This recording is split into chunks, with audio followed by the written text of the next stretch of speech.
What's up, YouTube? Wow, it's been a while, hasn't it?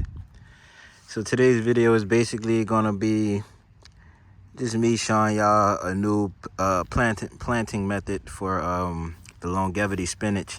Since this variety is very it replicates at a very high rate. So the plants, basically every time I harvest, I break a stem off. So each of these individual plants you see were a stem that I broke off of a mother plant. So let's get an idea of how that looks. And trust me, this grass grows so fast, I just can't keep up with it.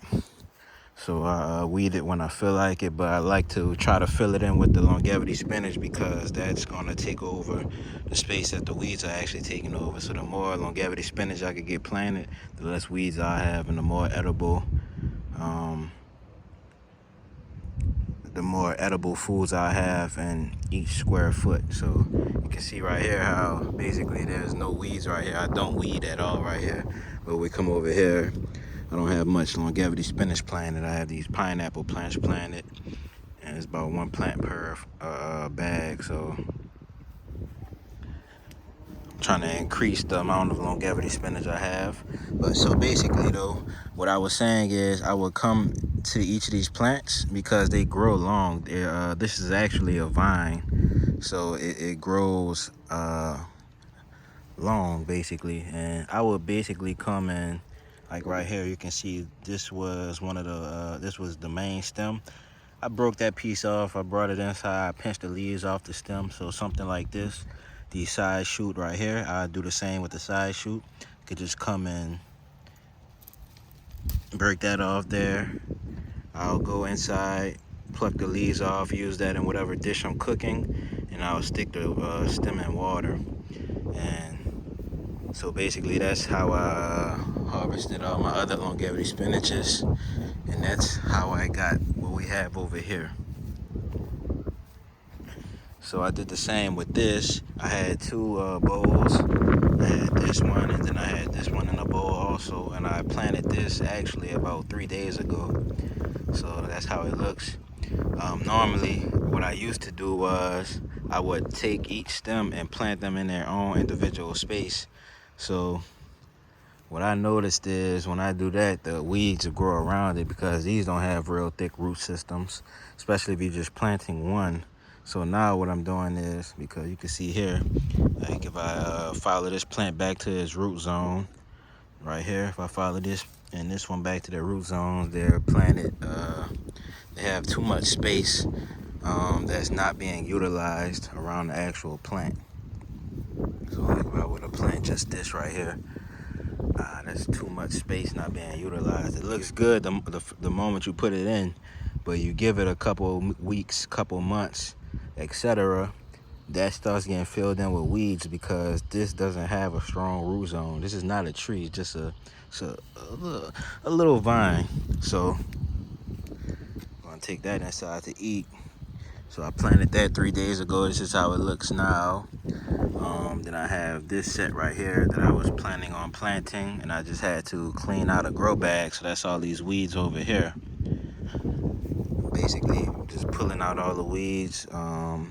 If something doesn't succeed, I most likely notice that the weeds are growing in it all right, so I have sweet potatoes growing, right? Not sure which grow bag is in. I can follow the sweet potato vines to the actual grow bag, and there pretty much won't be any weeds in those grow bags that the sweet potatoes are in because they're doing well. I have this blue Java banana plant, which produces a blue banana, said to grow about 12 to 14 feet tall. We'll see how well it does in my climate. Very cold hardy, has a nice thick root system, so this is doing well, and I don't have to actually weed over here because the root zone or the roots that it produces are doing the weeding for me. You can see I have a pup right behind it there, which started growing earlier this year. I actually planted the mother plant right here last year, I believe. And then we have another pup here, which I'm going to dig up. So this is doing very well. I don't have to worry about any weeds. my pineapple plants, I do have to worry about weeds because they don't have real strong root systems. Longevity spinach, I have to worry about weeds because they don't have strong root systems. But now I think I found a way to plant them, as you can see right here, without having to worry about weeds. Now it's only 3 days in, but what I'm considering is, because this is about 20 or 30 longevity spinach plants in that one little space. And in actuality, I wasn't trying to do that. I just had a bunch of sticks in one little cup, in one little bowl. That's all I was doing. I was putting a bunch of sticks, a bunch of the longevity spinach sticks in one little bowl so I could root them all.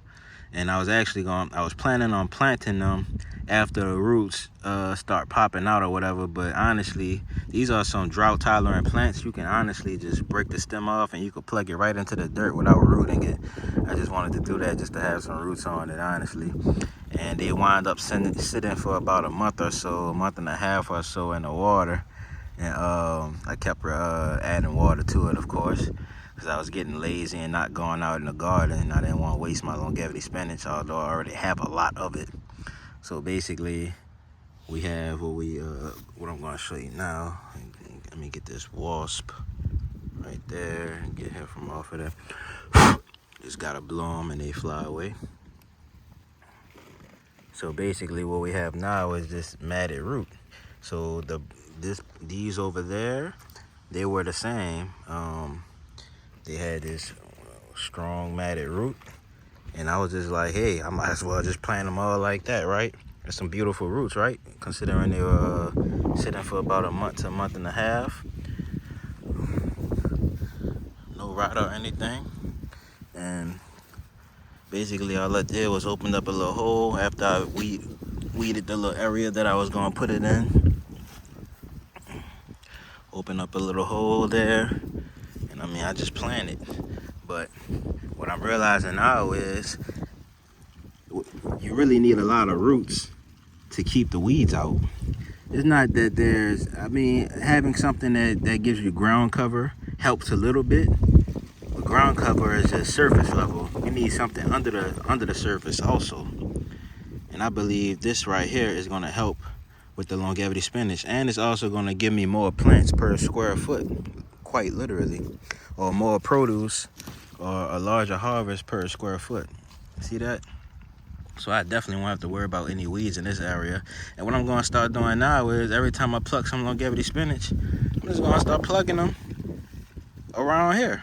So I'm gonna eventually, I'm hoping to have at least 100 longevity spinach, at least 100 longevity spinach plants per grow bag. What y'all think about that? And honestly, I'm thinking about moving this a little bit further back instead of having it in the middle so I can plant more groups. So we're gonna do it like that. It's all an experiment, y'all. But I feel like this will be more,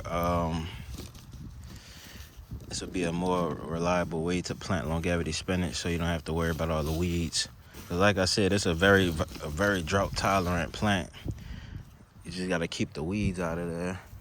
So I have that many plants in this small of a space, and then I still have all this left to plant more longevity spinach or anything else that I might want to plant, just to help keep those weeds out though. Oh. Okay, so this water, this is tap water. I drank the bottled water, and then I just filled it with some tap. Only needs a little bit of watering, honestly. That's why I just wanted to show today, y'all. So I'm gonna work on this because I honestly do love longevity spinach. It does excellent out here. In the summertime, yeah, the leaves get beat up and whatnot. It's very drought tolerant. Like I said, these two plants were inside for about a month and a half for sure, probably 2 months. And just look, 3 days out here. The leaves lost a little color, but it's not dying out. So the new leaves will do very well once they start sprouting. But considering the condition it's in now, I think that's a great condition it's in, honestly. Because sometimes plants, I'll bring them out here, and I mean, they kick the bucket real fast. Like this sisu spinach right here. I'm honestly thinking that's insect damage, but I also was noticing that it's not as drought tolerant as the longevity spinach. The sisu spinach, you can't really, like, it just looks like sticks right now if you look at it, but once the leaves come out, it looks beautiful. Have me some rice water here. I've been saving, I always save the rice water after I cook, and I like to add that to the plants also, just to give it a little bit of extra kick. So that should help out there with the growth. Last of that water there. And I mean, that's good to go. I don't have to keep babying these plants. I come out, I probably only watered this one time. I watered it when I first planted it, and then I watered it today. So 2 times out of 3 days. And I mean, they do well. So get your longevity spinach planted. If you're interested in buying longevity spinach plants, I also sell those. I have those for sale. I can root them. Well, that's what I tend to do. I tend to root them, or I can just send you the regular sticks, but which I wouldn't recommend. I charge the same for it, so I'll root them for you for about 3 or 4 days just to give them that kickstart, help them survive that shipping process. You see, I have plenty of it to spare. I give you about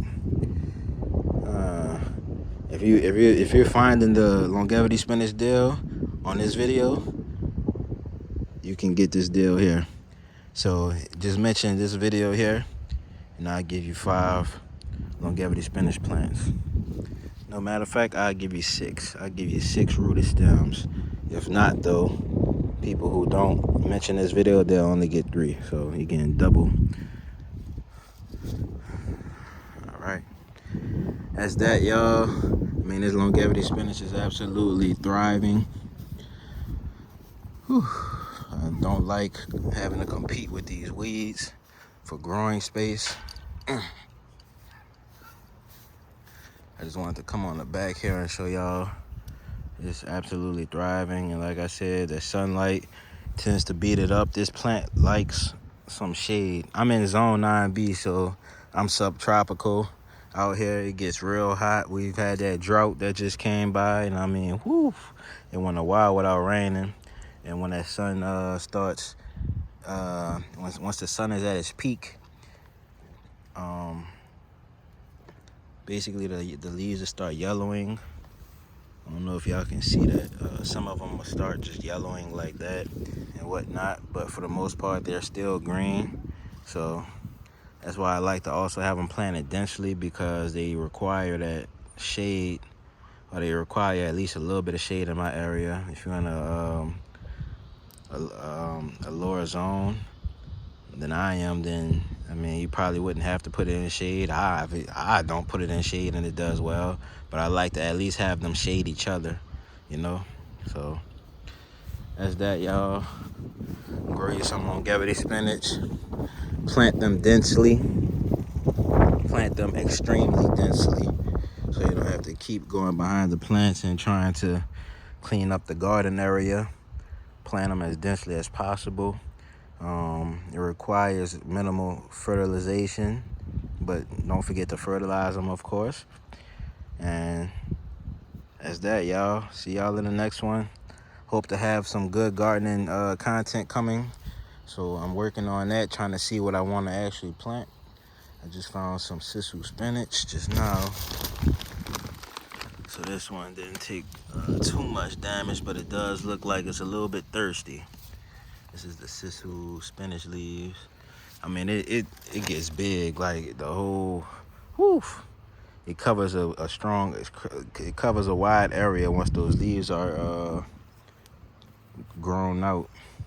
But sometimes I did notice that they have some type of insect, some little small little caterpillars or whatever those are. They tend to eat the plant alive, and I don't spray anything or like that. So I just have my seasons when I'm able to eat the sisu spinach and longevity spinach. No pest pressure whatsoever. I'm the only pest, basically. So That's that, y'all. Contact me for your longevity spinach plants. Make sure you mention this video here, and I'll double the amount of plants that I send out to you. See y'all in the next one.